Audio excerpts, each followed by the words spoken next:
Want to know how to organize your expenses by category in Money Manager? Well, no worries. In this video, I'm going to show you an easy step-by-step guide on how you can do it. It's super simple and under a minute, so let's get right into it.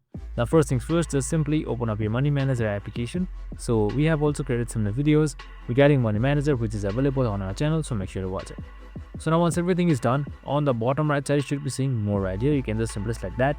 And now once you have selected more, here you should be seeing configuration. Now once you're under configuration, you should be seeing expense category settings, so you can just simply select that.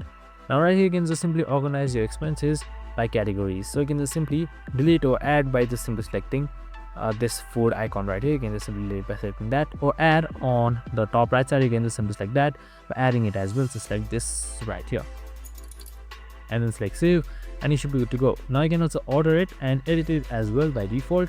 And that's it, super simple and easy. I hope this video helped. If it did, make sure to like, subscribe, and tune in with us for more of these videos. See you in the next one.